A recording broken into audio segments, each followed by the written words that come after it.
à tous, j'espère que vous allez bien, que vous êtes en pleine forme avec enfin le retour du soleil et de la chaleur. Parce que la semaine dernière, il faisait quand même vraiment très frisquet. L'association Hope avait organisé 3 journées de stage d'éthologie avec l'acteur Thierry Lhermitte. Et oui, l'acteur Thierry Lhermitte, mais qui est venu en homme de cheval pour animer 3 journées de stage d'éthologie. Alors, nous en reparlerons la semaine prochaine parce que j'ai pas eu le temps de tout dérocher. Je vais vous faire un petit résumé de ces 3 journées en images qui étaient fantastiques. D'ailleurs, regardez, Sid, il a beaucoup changé dernièrement. Il a adoré travailler avec Thierry et du coup, je sais pas ce qu'il a, il est connecté avec moi ce cheval. Hein, bisous, bisous. Mais j'ai eu la chance du coup pendant ces 3 jours de demander une petite interview à Thierry et de discuter entre passionnés d'équitation. Rencontre.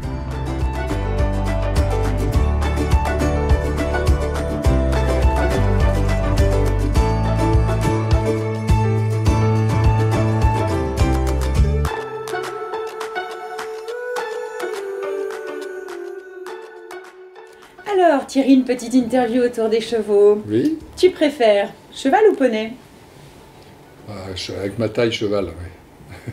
Même avec le carafon? Le carafon des poneys, c'est plus facile à manipuler. Ah ouais, non, c'est les chevaux plus faciles que les poneys. Beaucoup Et talon, hongre ou jument? Dans l'ordre, hongre, plus facile. Humain ou chevaux? Ouais, chevaux plus facile, mais bon, ça Tu peux pas dire ça. Dressage ou obstacle? Dressage maintenant, plus d'obstacles. Moi, j'en ai jamais fait beaucoup, mais de toute façon, je peux. Qu'est-ce que t'aimes dans l'obstacle, dans le dressage? Communication avec le cheval. En plus, le dressage, est-ce qu'on peut faire. Pour moi, le dressage, c'est est-ce qu'on peut faire tout ce qu'on veut avec son cheval. Voilà. Rando à pied ou à cheval? À cheval, mais je marche beaucoup pendant les randos. Tu te mets à côté du cheval et... J'essaye, je le fais plus toujours, mais j'essaye de faire 1/4 d'heure par heure à pied, ce qui est bien pour le cavalier et pour le cheval. Mal. Stick ou éperon? Plutôt stick, ouais. Pourquoi? Pour indiquer au cheval qu'est-ce que je veux qu'il bouge. Licol ou filet? Les deux. Précision pour le filet et puis licol pour le tout venant. Voilà, pour normal.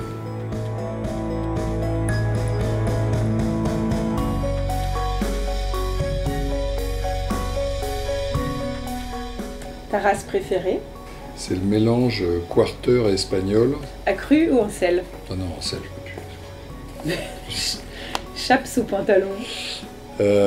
Chaps pour pouvoir avoir un pantalon propre en dessous. Bombe ou casquette?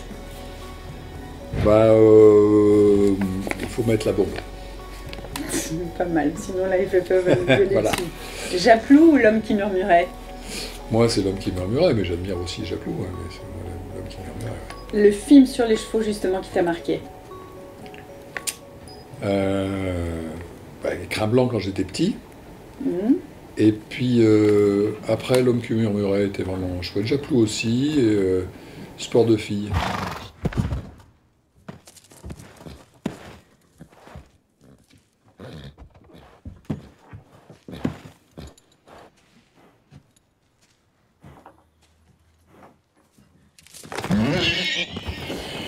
Ta première rencontre avec les chevaux, c'est quoi ton premier souvenir? Qu'est-ce qui fait que tu t'es dit, ça voilà? Gamin, ma sœur, qui est plus jeune, avait commencé à monter avant moi. Et puis j'ai été monté dans le même manège qu'elle. Et puis donc je monte toute ma vie. Mais ensuite, quand j'ai vu Frédéric Pignon et Magali Delgado, juste avant qu'ils partent pour faire leur spectacle Cavalia au Canada, j'ai eu la chance d'aller chez eux. Et je me suis dit, mais c'est dingue, je ne savais pas qu'on pouvait avoir ces relations avec les chevaux, ça, je vais apprendre ça. Et la plus belle relation, justement, la plus belle émotion que tu aies vécue avec un cheval, le truc qui t'a...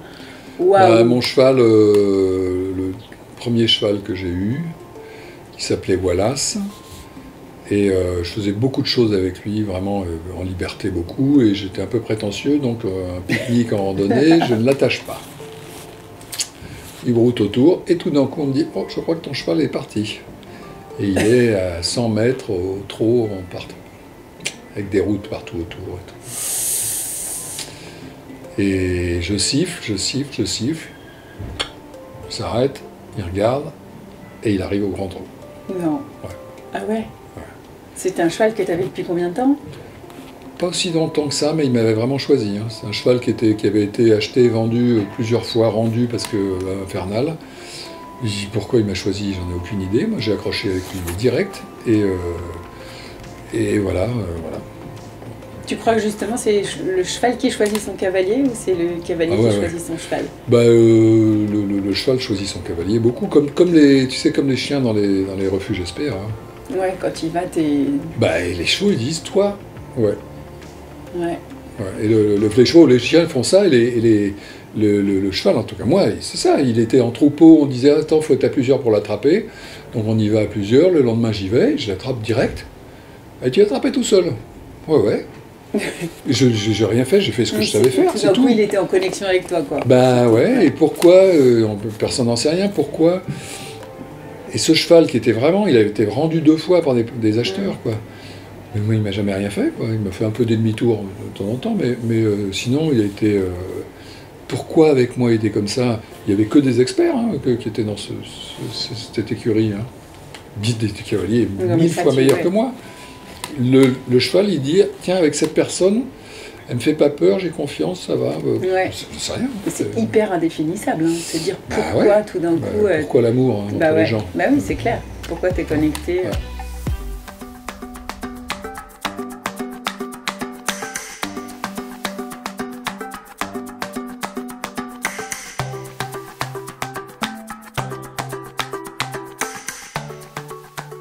Ta pire chute de cheval?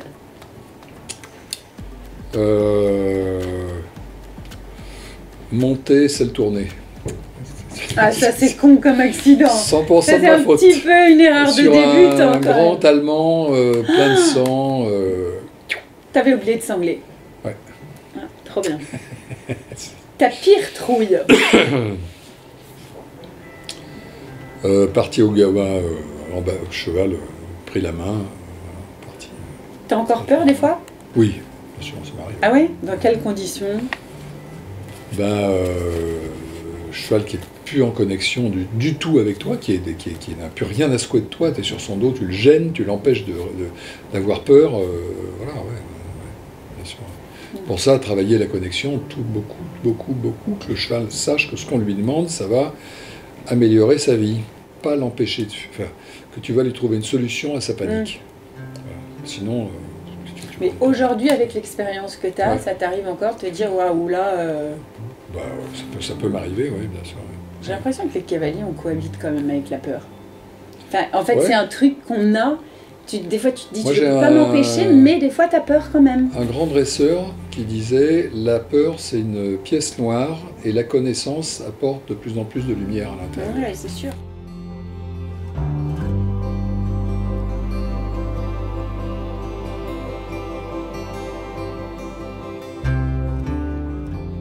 Ta plus grosse crise de fou rire avec un cheval? Oh non, j'ai j'ai pas eu des grosses crises de fou rire, mais j'en ai eu une fois. Je me suis moqué de moi bien. Voilà. De toi? Ou c'est pas le cheval qui t'a déclenché la crise de fou rire? Bah non, c'est une fois que j'avais bien merdé du coup je parle avec j'étais seul, les gens étaient partis, j'avais vraiment bien merdé. Et donc il fallait que je reprenne à zéro. Et je parle tout seul, je parle au cheval, parce qu'il n'y avait personne pour me regarder. On s'en fout, on sait les cavaliers qu'on fait ça. C'était catastrophe, je suis désolé, j'étais un menteur en plus, j'étais trahi, enfin voilà. Le cheval il s'arrête, il regarde et il vient vers moi. Pas mal. Voilà. Ça c'est une... J'avais abandonné toute prédation. Voilà. Je savais que j'étais reparti à zéro, que j'avais merdé grave, qu'il fallait tout recommencer, donc j'étais démuni. Je ne représentais plus aucune menace pour lui, et l'autre, il vient. On poney encore. Ah ouais. On va te donner ce nid cet après-midi, juste pour rigoler. Donc du coup, ta plus belle surprise, le truc qui t'est plus épaté, quoi? C'est Wallace, là. Wallace, il m'a épaté toute sa vie. Ouais. Tu l'as plus? Non, il s'est pété le genou dans un paddock en sable. Tout là. Qu'est-ce que les chevaux, l'expérience avec les chevaux, le partage avec les chevaux t'auront appris? La réalité d'être ici et maintenant tout le temps, voilà, de ne pas être des délires de croire qu'on communique, etc. La communication, c'est ici et maintenant, vraiment. Pas je le sens, non, c'est ici et maintenant, et les chevaux, ils ont que ça à faire, que de nous regarder, donc en gros, tu es responsable de 100%, les chevaux, ils n'ont rien demandé, ils n'ont pas demandé ce qu'on leur monte dessus, qu'on leur fasse faire du déplacement latéral. S'ils ne le font pas, il faut le comprendre. Ouais. Pourquoi ils iraient le faire? Bon, donc c'est entièrement entre nos mains, donc c'est la responsabilité totale de ce que tu fais. Ouais. Ouais. J'ai une baguette magique aujourd'hui, ça serait quoi ton rêve? À cheval? Ouais. Peut-être devenir Nuno Oliveira. Ah, carrément. Ouais, alors là... Non, d'avoir le savoir de Nuno Oliveira. Ouais. Donc tous les jours, dans ton quotidien avec les chevaux, tu essayes de progresser, d'apprendre. Tout le temps, bien sûr. M'enseigner. De toute façon, quand tu es avec ton propre cheval, bon, tu peux avancer tout le temps, mais si ça marche bien, tu peux te contenter de ce que tu as. Hein, c'est sympa. Quand tu manipules plein d'autres chevaux, comme quand tu enseignes, tu es confronté à des nouveaux problèmes tout le temps.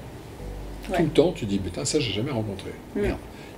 Aucun cheval m'a jamais fait ça, ça arrive régulièrement. Hein. Bah oui. De dire, attends, je sais, il va faire ça, je vais faire ça, il va faire ça. Et tout d'un coup, l'autre, il te fait un truc que tu n'as jamais fait. Tu te dis, mais qu'est-ce que je vais faire? Tu es obligé de réfléchir, tu dis, d'accord, ok. Ouais. Qu'est-ce que tu auras envie de dire aux femmes de Hope qui ont une peur des chevaux pour leur dire, venez travailler avec les chevaux, vous allez voir, c'est une belle thérapie? Je ne me rends pas compte, par rapport à la thérapie, j'en sais rien. En tout cas, par rapport à la peur des chevaux, encore une fois, c'est la connaissance qui enlève la peur. Savoir pourquoi les chevaux le font, comment ils le font, qu'est-ce qu'il faut faire pour qu'ils réagissent de telle manière. Alors, ça rassure les gens, mais ça rassure les chevaux aussi. C'est sympa de savoir que quand on fait ça, il se passe ça. Super, mais tout le temps, oui, 100% des fois. Chaque fois qu'on fait ça, il se passe ça. Ouais, mais voilà, le monde est rassurant. Tu vois, quand les femmes, elles viennent, souvent, elles n'ont pas la connaissance. Bien sûr, mais on leur apprend. Ouais, justement, on leur apprend. Être connecté, et les équithérapeutes sont aussi là pour les rassurer et pour les cadrer, quoi. Les gens ne savent pas que le cheval qui approche son nez, c'est pas pour vous mordre, enfin, la plupart, en tout cas, c'est pour sentir. C'est normal, c'est leur deuxième sens. Voilà, ils regardent et ils sentent. Et puis un petit mot de conclusion pour ces 3 jours passés en Haute-Savoie. C'était super, et vraiment que des bonnes journées. Je crois que tout le monde était content, j'étais ravi. J'ai encore vu plein de gens super, plein de chevaux super, et un accueil extra. Voilà. Dans le froid. Dans le froid. Tu reviendras? Ah oui, bien sûr, pour la suite. Merci Thierry. Bon, alors, vous le voyez, il a fait super moche. Il y avait du vent comme pas possible, maintenant il fait super beau, ils ont tous ressorti la souffleuse, les tracteurs, donc c'est horrible, on ne s'entend pas. J'espère que vous n'avez pas trop les bruits de fond et essayez d'oublier, de faire une petite méditation, vous penserez à autre chose. Alors si vous avez aimé cette interview, bisous magie, n'hésitez pas à partager, à nous laisser vos commentaires sur la chaîne YouTube Hope. Petite information importante, il reste des places pour la journée de stage du 10 avril en Haute-Savoie, également la journée du 22 mai en Haute-Savoie et pour le 9 mai à Maison Lafitte, puisque vous savez que maintenant nous avons ouvert une antenne à Maison Lafitte depuis le mois de septembre. N'hésitez pas à vous contacter l'association via le site internet et via notre email. En attendant, je vous souhaite de passer une excellente journée, profitez du soleil. Je vous embrasse et je vous dis à la semaine prochaine pour un résumé en images de ces 3 super journées. Salut! Profite de chaque instant.